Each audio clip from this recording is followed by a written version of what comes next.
Oke, kita akan bahas yang ada di request tadi, Bang BNB terbang Bang. Kemudian dari kemarin banyak banget yang minta bahas algo sama CHZ ya. Nah ini sekali lagi, ini disclaimer on, ini adalah pendapat CV yang memandang suatu market dari kerasionalistik ya. Sekali lagi ya, rasionalistik, tidak ada halusinasi, tidak ada yang namanya FOMO ya. CV anti FOMO, tidak akan ada yang FOMO di channel ini karena di sini tuh channel didikan keras ya, yang agak sedikit kasar biar orang-orang yang kurang waras dan orang-orang yang halusinasi itu sedikit waras otaknya, karena banyak banget pemain atau investor Indonesia itu minim terhadap ilmu yang mau cepat kaya ya. Percaya atau enggak, banyak. Kalian lihat aja di channel ini contohnya banyak yang menyerang dan rata-rata yang nyerang itu ilmunya tuh di bawah 0 ya kan. Nah, jadi kita akan bahas dari sisi rasionalistik terhadap market. Oke, ya. Jadi sekali lagi disclaimer on, rasionalistik secara rasional apa yang terjadi dan bagaimana cara mengantisipasi untuk tiga token ini ya, BNB, Algo dan juga CHZ. Oke. Kita mulai dari BNB dulu ya. BNB terbang Bang. Ya, benar karena ada isu, bukan ada isu, ada berita ya. Bukan isu lagi ya, karena ada berita launchpad dan ini adalah kejadian yang sangat-sangat lumrah ketika BNB ada launchpad ya, secara dia salah satu market yang besar dan ya per hari ini udah naik sekitar 16%-an. Ya berhubung Bitcoin juga naik, jadi orang menganggap ini udah bottom dan mereka serok BNB. It's okay, nggak masalah. Ya, selagi ada utilitasnya ya, mereka pakai dan mungkin mereka hold untuk launchpad dan seketika ketika nanti Bitcoin crash atau Bitcoin terjun, ya dia akan terjun juga dengan hebatnya gitu ya. Nah, jadi untuk minggu ini BNB udah naik di angka 9% dan kalau menurut aku ini suatu kemajuan di antara Bitcoin dan juga Ethereum. Karena apa? Karena dia berhasil melewati fase bearish trend dia sendiri, dia berhasil uptrend meskipun ya karena news. Dan kalau menurut aku ya ini lumrah dan sah-sah aja terjadi di market pada hal yang biasanya. Karena apa? Karena BNB ya, secara BNB juga toh bukan token-token yang tidak berguna lainnya gitu kan. Nah, dan menurut aku apakah ini cocok untuk di short? Kayaknya belum, karena ini masih isunya dan untuk launchpad dia masih ada sekitar 7 hari lagi. Dan kalau menurut aku ya jangan menangkap pisau terbang. Dua hal yang paling pantang kita lakukan di market crypto adalah menangkap pisau yang terbang dan juga menangkap pisau yang jatuh. Nah, kemarin aku udah bikin plan BNB ya, kena TP1 aja nih ya, kena TP1 di sini langsung mantul guys. TP2 TP3 tuh nggak kena, waduh parah ini BNB ya. Dan kemudian dia bisa dibilang small breakout, dan kalau kita perhatikan ini udah nggak waras lagi ya, kita nggak perlu pakai indikator apapun untuk di sini karena ya udah ini pom-pom aja, mau sampai manapun dia tetap pom-pom. Dan untuk BNB apakah dia akan meretest resistnya, yaitu di area sekitar 311 dan 316. Nah, di situ ada resistnya. Ya udah deh, kalau mau naik sampai situ juga ya bodo amat, naiklah. Setelah retest baru kita short, oke?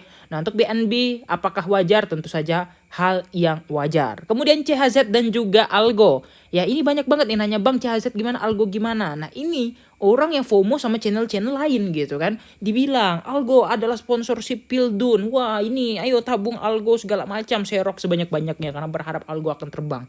Udah terbang memang, tapi ya ketika Piala Dunia dan sekarang malah banyak yang sangkut gitu. Kenapa? Ya karena kalian tidak menggunakan akal dan logika kalian. Ingat, di kripto itu kejam. Sekali lagi ya, buy on rumor, sell on news. Sekali lagi, buy on rumor, sell on news. Bukan ditabung, dicicil, diinvest, itu bukan. Itu sama aja kalian sedekah bandar. Kalian membantu menaikkan harga untuk orang lain take profit. Please use your logic. Kalian jangan sampai kapan kalian mau kaya kalau kalian dibodohin sama market kripto gitu. Ya, sekali lagi ya, ini benar-benar pembodohan sama orang yang serok-serok CHZ contohnya ya. Ini kenapa aku bilang pembodohan?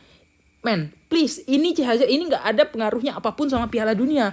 Tapi Bang, CHZ itu blockchain yang menciptakan token-token bola. Please man, token-token bola itu nggak ada ngaruhnya sama sekali sama Piala Dunia. Sumpah demi apapun itu nggak ngaruh. Kecuali nih Liga Champion misalnya Barcelona, kemudian PSG. That's okay, itu baru wajar. Kalian serok CHZ-nya. Tapi kalau Piala Dunia, CHZ itu bener-bener nggak ada sangkut pautnya dan nggak ada nyambungnya sama sekali. Please use your logic man. Ya, CHZ ini hanya layer 2. Layer 2 Ethereum, bukan layer 1, kecuali Algo iya layer 1 gitu. Dan kalau kita perhatikan untuk seminggu belakangan ya, CHZ udah minus 19%. Kalian pasti serok juga karena mendekati Piala Dunia. Kok malah Piala Dunia harganya makin turun? Harusnya bagus dong harganya. Ya karena ini nggak ada ngaruhnya sama sekali sama Piala Dunia. Ya kan? biarpun dia rank 37 CMC bagus, tapi ya memang nggak ada ngaruhnya sama sekali gitu sama Piala Dunia. Ya. Dan untuk 90 hari terakhir ya karena sempat pom-pom lah ya, sempat pom-pom gitu kan. Dan kalau kalian perhatikan token bola apapun itu nggak ada pengaruhnya sama Piala Dunia, kecuali sekali lagi ya Liga Champion dan Liga klub-klub. It's okay, itu baru berpengaruh. Kalau CHZ ini jujur aja nggak ada pengaruhnya sama sekali. Tapi kenapa yang FOMO CHZ ya? Agak bingung. Oke, next kita bahas Algo. Untuk Algo ya, ya ini jujur ya kalau untuk Algo oke lah karena dia memang sponsorship resmi blockchain layer 1 untuk Piala Dunia. Tapi sekali lagi di market crypto itu kejam. Buy on rumor, sell on news. Sekali lagi buy on rumor, sell on news bukan berarti Piala Dunia harganya akan semakin naik, tidak. Di saat mendekati news disitulah pala bandal take profit. Sekali lagi ya disitulah ketika mendekati news pala bandal take profit ya. Biar kalian sadar ya, kalian jangan dibego-begoin sama market crypto ya. Karena aku sama sekali nggak ada tertarik-tariknya untuk belanja apapun spot di bearish share. Kenapa kalian membelanja di bearish share yang mana masanya orang berjualan gitu? Ini tuh nggak masa jualan nggak masa belanja men, ya kan? Kalau kalian DCA boncos ya udah gitu kan. Selama 90 hari terakhir masih mending tadi sih CHZ ya. Algo udah minus 16% dan selama 1 bulan terakhir si Algo malah minus 22%. Padahal Piala Dunia baru mulai beberapa hari yang lalu gitu, ya kan? Nah kalian bisa lihat sendiri sekali lagi ya, kalau kalian beli mendekat-dekati kemarin, mendekat-dekati apa ini kan sempat bom nih sampai 0,44 nih, ya kan? Nah sampai 6 ribuan nih. Sekarang berapa harganya? Sekarang harga 3 ribuan. Mungkin kalian kemarin udah profit hampir 100%. It's okay, nggak masalah. Kecuali kalian harusnya nih kalian beli ketika ada rumornya. Ya udah sell on news ketika pom-pom, itu waktu kalian selling, bukan malah nambah muatan, bukan malah ngehold. Itu kan suatu kebodohan namanya. Udah tahu bear market, udah tahu kriptonya kejam masih di hold.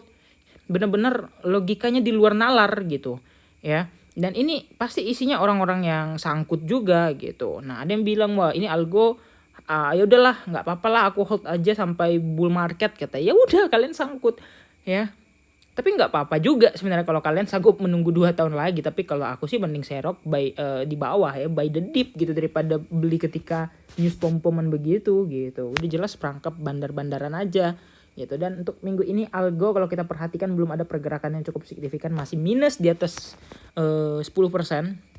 Dan untuk 24 jam terakhir ya naik lah ya karena Bitcoin naik. It's okay, itu suatu hal yang wajar-wajar aja. Dan kalau kita analisa lagi Algo ya, Algo USDT ya. Ini Algo USDT ya. Kalian bisa lihat masih di support yang sama dengan yang beberapa pekan yang silam ya.